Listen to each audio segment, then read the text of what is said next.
Welcome back, Sparklers, to a very special episode of Ignite Your Spark. I'm your host, Kim Duff Selby. Now, all my episodes are special. I know that. But I'm really excited to bring Robin Salls to you today because Robin and I have connected over the past 6 months or so because we both have, I'm going to say, silver white hair. That was really the major connection. It was. Exactly. And you'll have to watch this on YouTube to see how we are soul sisters in that. Robin created what I believe is the first online magazine for silver haired women, probably the first one. Yeah, called Tangled. Wait, I already just forgot my name of the. All right, Robin, welcome. Okay, wait, let's just cut that for a second. Tangled Silver. Yes, I was going to call us Tangled Sisters because we're tangled up. Robin has created the first online magazine called Tangled Silver, and it is for and about women who have decided to embark upon the natural gray / silver / white journey. She also embraces women in midlife. It's really, I love her, what she says on her website. It's to change the definition of aging and bring beauty and aging on our own terms. And her whole message is to get out to women who are crushing midlife with sass and style. So I'm super excited to talk to Robin about how she got to creating an online magazine, which is not an easy thing to do, and inspiring women in midlife, because that's my goal as well. We have so much left to share with the world. We should not be relegated to a corner in the back. So welcome, Robin. Oh, thank you so much. I'm so excited to be here and chat with you today. Me too. It's really exciting. And like you said, we were first connected based on that hair journey sort of stuff. And then we discovered we had so much more to talk about. Exactly. All right, before we jump into the magazine and how you got there and a little bit of your background, how do you ignite your spark? Oh my gosh, I ignite my spark. I think it's every morning I get up and I kind of think about what do I have in life to dance about? Like I like to dance a lot. So like it's like my kids, my work, just all these things ignite me. But mostly it's just like all these connections with women like yourself. That really gets me excited in the morning. Like, who am I going to get to meet today? All right. I love that because connection, collaboration, and community are my 3 words of the year, which you know, and people, if you listen, you know that as well. And I do feel that connecting with someone is a great way to ignite your spark. When you're feeling a little down, reach out to someone, send a text or a phone call, whatever that is these days. Right. And just connect, because that will make you feel so better, because generally you're going to connect with someone with whom you really connect, not just some random friend who doesn't know you well. Because when I need that connection, I need to reach out to a friend I've had for a long time who knows me well. And that helps ignite my spark always. Yeah, absolutely. It's those connections that are just, what they say, wherever more than 2 gather. Like, I mean, I just feel like you really need those connections. Yeah. Oh, I agree. I agree.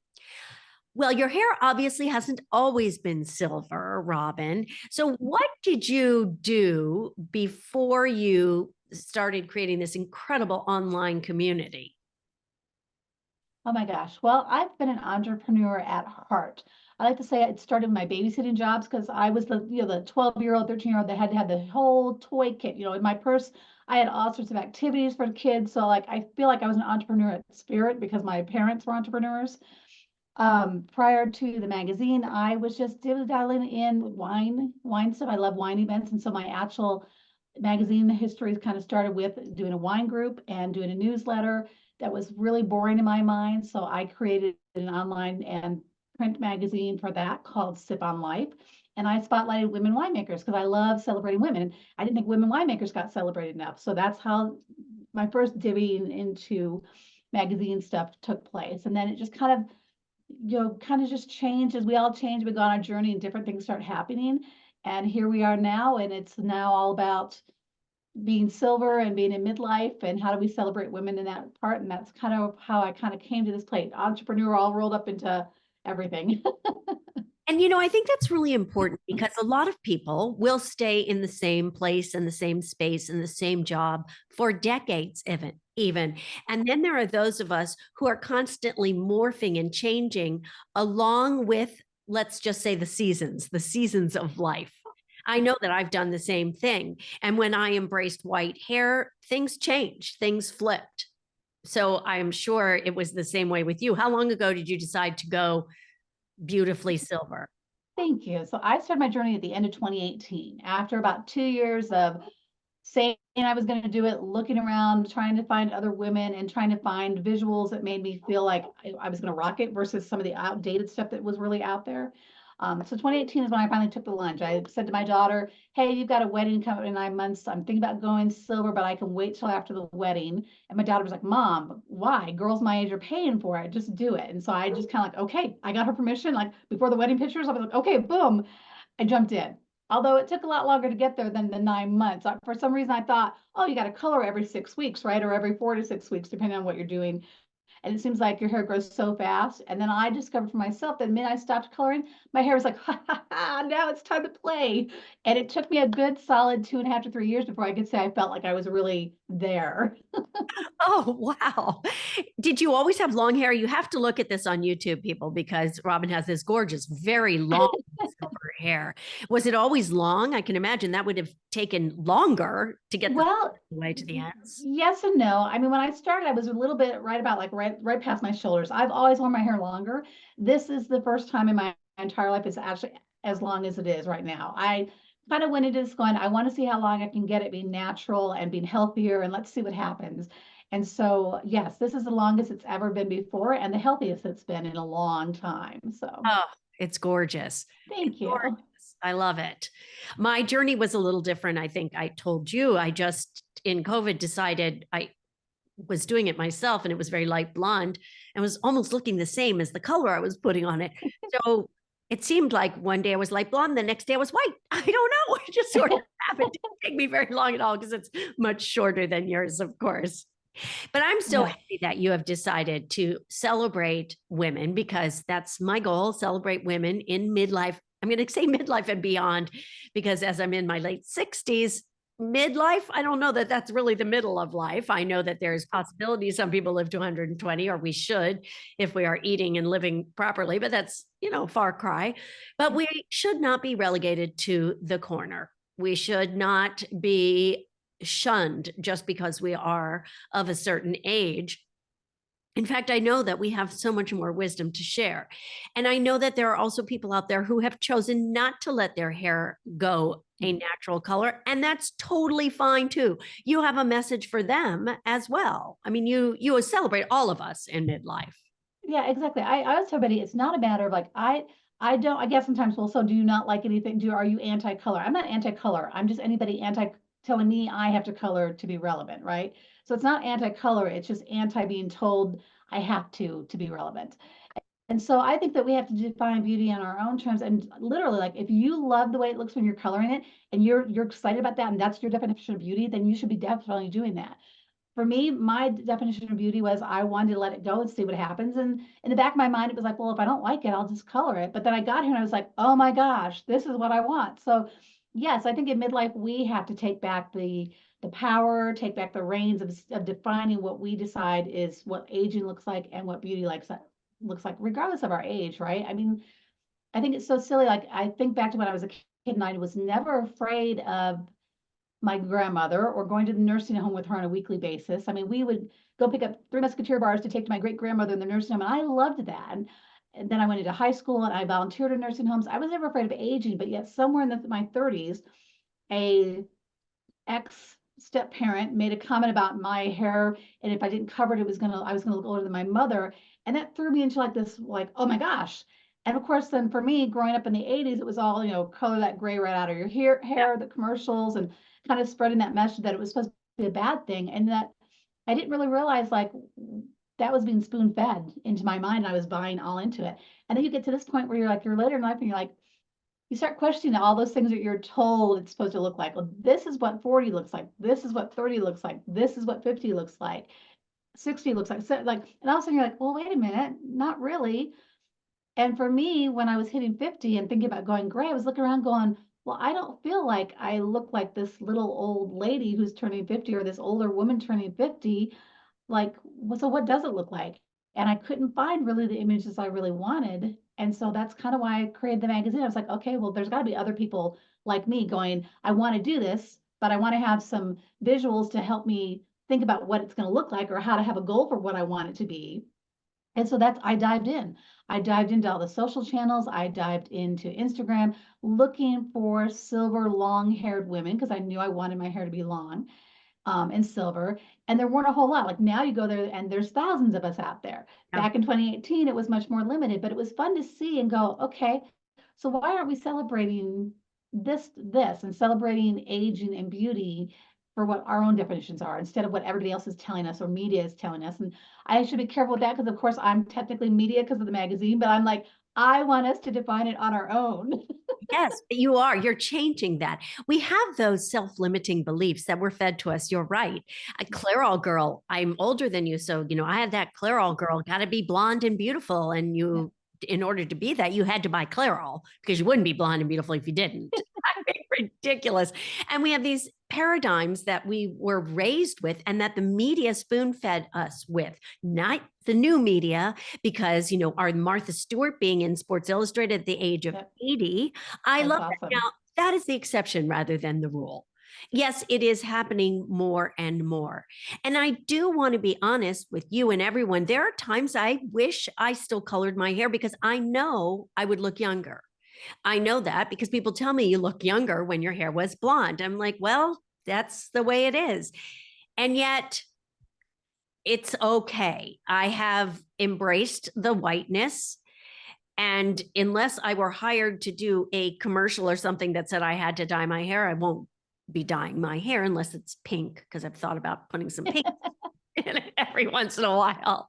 But I do think as you know, I have done some commercials and mostly print where I'm not really talking or I'm not saying anything. And they put me in the cardigans and the stretchy gray pants and the sensible shoes that a quote unquote grandma would be wearing. But none of the grandmas I know look like that because a lot of my friends are grandmas and they are hip and happening and fashionable and totally with it. So I think what you are doing is so important because we aren't just because of the color of our hair or the number when we were born. Mhm. We aren't less than. No, absolutely not. I mean, look around us now. I mean, it's like there was a Facebook post the other day that had like a 50s grandmother or 50-year-old woman and a today's 50-year-old woman, and it's like night and day. Yes, we are not our grandmas. Now, don't get me wrong, I loved my grandmother, right? I adored her. I thought she was beautiful. I didn't see her as old. I saw her as fun and crazy and silly. But yet, I just feel like at this point, like again, we kind of get stuck, like you said, with what they're put you in for the most part in your outfits. Like we're not wearing those things. We're not. It's crazy. My grandsons tell everybody that their Nona has Elsa hair. I love that. Somebody asked me would I be embarrassed of would my grandsons be embarrassed of me? I'm like, no, they tell their friends their Nona has Elsa hair. I'm like, so if my grandsons think I have Elsa hair, I'm okay having Elsa hair. It's just a concept of where we have to look at where we are and figure out where we're at. And are there some women that fit more into maybe the older models because if that's who they are personally, of course, and that's okay. But to define us all as sitting in rocking chairs, just waiting for the day to get to the end, to go to the next day to just do the same thing is so not true because so many of us are out there learning new activities. Like I picked up paddleboarding in the last year. There's people mountain biking, hiking. I mean, there's all sorts of things we're doing in our later years that people seem to think like when you're in your 20s, oh no, there's no way anybody in their 50s to 60s, 70s are going to do that. And yet now you look at it and what there's a beautiful woman who's just winning weightlifting matches and she's like 75 or something like that and she's got a rocking body at 75 and she's lifting weights that I can't even think about lifting at this point in time just because I just don't think about that. But I was like, and look at her age, like she's 20 years older. I mean, she's lifting those things. I Yeah. mean, Well, and okay, I agree with all of that. I mean, physically, we can get ourselves back out there if we choose to. But there is Yep. one area that is still a problem, so to speak, and that is the area of people who have jobs. They work in an industry where, any industry, I don't care what it is, there comes a point where you're 60. Well, I don't know, if I were to try and find a job today, it would be very challenging, especially one that utilized my kind of skills. That's why I consider myself an entrepreneur as well, and I just do my own thing, what I want to do. But that is something that I don't know when that's going to change, because even with men in their 60s trying to find a job, it's just the older generation. Companies, corporations, they want youth. Right, I don't think right. they appreciate wisdom. Do you? I don't. I would agree with that. I think that we are not, I think there's a two folds there. I think in some ways, wisdom is almost considered going to be costly. Like sometimes it's easier to bring somebody in who's younger because they're not going to cost you as much because they're more eager to take whatever salary you're offering at this point in time because they're just starting in their careers, right? So I think sometimes they look at our wisdom and go, oh, well, they're going to cost me more because they've got more wisdom. And then there's also that other thing where they look at you and go, oh, well, you must be outdated. Where so many people, just because of our ages, we're not outdated. We're still doing things. We're still learning programs and technical stuff. I mean, we're just, again, it's just one of those things. You can't put us all in one little box, right? Like, oh, you hit a certain age and this is the box with everybody who's 50, 60, 70, 80 has to go in this little box and you can't room. I mean, we're also individual, that I wish they would start looking more at that and really giving you a chance. I mean, sometimes you can't even get, I hear from women all the time that they have to color because they can't even get interviews. And when they color, within like 2 to 3 weeks, suddenly they have interviews. And that to me makes me so sad because we, especially as women, shouldn't feel like we have to color in order to provide for our families. Absolutely. That should not be an option. And it feels like it still is one of those big hills we've got to overclimb, is that give us the chance to meet with us and don't judge us based on age and hair color, or it's just crazy. Wrinkle. I mean, just don't base us on that. Absolutely. And then there's that other side where look how old our president is. And I mean, I'm not going to get into politics here, but the age of the presidential candidates, it's a little high. Right. Well, and what's funny is that we all, as a society, for the whole, depending on what way you voted, still, voted for him. And yet we are more critical of women and of anybody else in any other field of aging, right? We don't necessarily question that, the president, oh God, we just picked somebody to run our country that's that old, but yet you don't want to interview somebody who's 55 or 60 for the position that you have open now, even though they're qualified for that position. I mean, that's crazy. It is crazy. And you and I are not necessarily going to change it, but by keeping the conversation going, it is certainly going to bring more awareness. And I really think this is one of those things that's going to take a long time Mhm.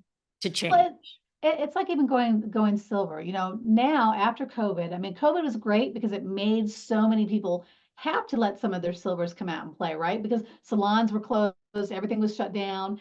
And so it gave people a chance to kind of see it. And so now, like, it's more receptive. The media is starting to be more open to it. Movie stars, right? The big stars are now coming out, showing and rocking theirs, which is fabulous to have that recognition that it's a viable option for beauty now. But we still have such a long way to go because there's still so much of the anti-aging messages that are still out there. And I think that, like, pro-aging, anti-aging, to me, when I hear those words, I get really worked up about it because you have both teams, right? The anti-agers don't want you to say anything that means it means you're accepting aging, and the pro-agers get mad at you if you say anti-aging. But yet when we get right down to both those messages, it's all about being and living your best life today, regardless of where you are. Anti-aging, pro-aging, I think those need to be thrown out because it's just literally about living our best life. I call that ageless. I've had people get mad at me saying, well, ageless means that you're trying to stay still where you're at. I'm like, for me, no. I just like the idea of, like, again, my age doesn't matter. That doesn't describe, that doesn't define, that doesn't tell you who Robin is today. Right. Am I 56? You bet I'm 56 years old. Am I proud of that? You bet. Not everybody gets to be here. Not everybody gets the wisdom that we get as we age. And I think we forget that sometimes. That it's a blessing in my mind to get to be into our midlives and beyond because not everybody gets there. Yes, absolutely. You are so Correct. And I think we are all going to age. This is true. And, you We know, can't stop it, really. We can't stop it. and we're blessed to be here another day. And the wrinkles are going to come. And I choose not to have anything done to them personally. And if you do, that's great too. That's just accepting who you are. And if that makes you feel like your authentic self, great. If you're Yeah, trying to cover up something or doing it in a way that's not real, something that is just because you don't feel great about yourself. Well, let me get an enhancement here or an enhancement there. yeah, I'm not sure that's really a great way of thinking. It's more important to develop that inner beauty, that inner self esteem. And I have people say to me that they can't believe I'm the age I am. And then I have people think I'm older because of the white hair. But I love fashion and I'm obsessed with fashion and trends and clothing. And I see no reason not to be at any age. Now, and more, there are influencers on TikTok and Instagram who are older, who are wearing whatever the heck they want to wear. And I say, you go, girls. yeah. Go, Yeah. Yeah. girls. I hate it when somebody says, oh, well, don't wear this over 40. Don't wear this over 50. I'm just like, why? Like, if you can give me a valid reason why I can't pull that off, then okay, maybe I might buy it. But Right. if you're just telling me based on my age that I'm supposed to now keep my legs hidden, I mean, Jamie Lee Curtis just did a cover for, I think it was Vogue, and she's got this sexy outfit on where she's showing her legs, and she was getting a lot of what's the word I'm looking for? Backlash. Um, Or, Backlight. yeah, Yeah, people are like she shouldn't be showing her legs because she's that age. Well, who the heck told who's going to tell Tina Turner all those years that she couldn't show off those legs that she had, right? I mean, those are again, if you've got it and you want to flaunt it, I think you should more people should accept that and not be so judgmental because oh, we're not supposed to do that or oh, we're not supposed to look sexy when we're older women. I mean, I think for most of us, we actually start our feminism and sexiness as we get older because we have this confidence level that we don't need to have everybody else telling us we look great, right? We wake up in the morning, we're able to tell ourselves, I'm beautiful no matter what, yes. and walk out the door feeling that way and sharing that message with the world. And then I think we get back the energy that we send out. So if you walk out the door thinking I look smoking today, right? Then most people are going to see you and see this positive, confident woman, regardless of how old you are, regardless of what color your hair is. They're going to see that energy coming from you, and that's what they're going to pick up on. You got it. I agree. Now, to be honest, there is not, I would say there's not every morning do I wake up feeling all sparkly and sunshiny. And I have to bring myself into that. And there are tips and tricks that both you and I know. In fact, as we're talking about that, let's tell everyone about this fabulous event that you have created where we will both be sharing tips and tricks to help you feel your best. Robin, hit it. Oh my gosh, the Sisterhood Experience this September in Estes Park, Colorado. I am so excited. This has been on my heart for a couple of years, and this is the year we're making it happen. Kim is joining us. We have amazing speakers covering every aspect you can think of from midlife, hair, I mean, just everything. We've got fashion, we've got uplifting stories. We're talking about what's next, how to take that Kim will be doing like Ignite Your Spark and kind of addressing there. We have a fabulous woman coming in that's going to talk about an interesting conversation around health and food and taste and how that all plays into flavors and plays into our well-being and just giving us a new perspective on how to look at our food versus dieting. Because when you get to midlife, everybody goes, oh, it's all the weight gain, it's all the weight gain. And so all of a sudden you find yourself trying all these different diets. And she's got a great take on how to stop the diet yo-yoing and really look at your food and embrace your food. Oh my gosh, there's too much. And Estes Park, oh my gosh, it is this beautiful little mountain town at about 7,500 feet up from sea level. It's surrounded by the Rocky Mountain National Park. It's just absolutely gorgeous. We have a day that we will be out playing in the beautiful mountains. Whether you want to hike, there's a beautiful hike that I call the stair climber hike. That I'm hoping to take numerous women up onto go see Jim Lake with me on a hike. There will be paddle boarding, canoeing. There's a golfing if anyone wants to do golf. And if you just want to shop, there are so many adorable little shops along the main street of Estes Park to just go do that little shopping. And again, it's meant to uplift you, inspire you. You're going to connect with other women. We have women coming from all over. You're going to get a chance to connect with them. And what I really love about this event, when I say connect with them, I mean truly with them, because we are going to all be intermixed in the community center of Estes. And the reason why I chose that location is because it doesn't put a stage. There's not a stage between you and the speakers. It literally gets us all interacting together. Speakers will be sitting amongst the tables with everybody else, just enjoying things. And when we're not speaking, we have lots of fun activities that are going to spark your interest, spark how you can maybe take things to your next level for your midlife. I mean, it's just, you can't miss it. We have an amazing welcome dinner that's going on in a gorgeous lodge up in Estes, overlooking again, beautiful scenery. And in September, the elks come out in full force in Estes Park. It's their bugling season, and I think also maybe potentially their mating season, but it's just the most amazing experience to just be right there in the heart of everything. And I picture us taking over Estes Park, this group of women, sparkling, non-sparkling, just coming together, connecting, and just sharing the message that, you know what, we are not going to sit back and be quiet. We're going to find age and beauty on our own terms. And I'm just so excited that Kim is going to be there and speaking with you all and sharing her stories. Yeah, I'm really looking forward to it. Now, you could miss out on it because it's not like there are unlimited seats. So if you are interested, I'll put a link, of course, in the Yeah. show notes, because I'm really excited about it. And my words of the year came to fruition very soon after the beginning of the year, when I reached out to Robin when I heard about this event and said, I think this is something I would love to be a part of. So I'm really excited because I like the connection part of it, the workshop aspect of it, really the community. My goal is to show people that you are never too old. You are never too old to ignite your spark. And there are so many ways to do that. And I'm not going to give away the farm right now. You'll have to come and join us for all those ideas. Yeah. And And all the fun surprises. We're gonna have surprises coming out every day that we will not show you anywhere before you get to that event. So just know there will be fun things happening each day that you will never hear about until after the event, when we come back and tell you, oh my gosh, you should have missed it. Like, this is what we did. now, thank you to all of you who may be listening under midlife age. You might Yep. have to wait until you're midlife to join us. I'm sorry. If you really want to go, okay, we'll let you. But Well, here's why I'm encouraging people. I'm telling people also, if you've got daughters that are in their 20s and 30s, so my daughter is 30, she's going to be there because I feel like it's really important for her to hear the messages about mid-age and midlife. Because when I started going through menopause and perimenopause, they said, well, go talk to your mother. And I went to my mother, and my mother's like, well, I don't really remember what that time of my life was like. I don't really remember specifics. And I was like, well, they say I'm going to follow your pattern, but now you can't tell me anything. So like my daughter knows more about this part of life than she probably ever thought she would at 30. So I said, like, if you've got the younger daughters, bring them along, make it a mother-daughter or mother-aunt, or daughter, cousin, niece trip. Bring them together, because I think the sooner we start even getting the younger generations to understand that midlife is a blessing, midlife can be blissful.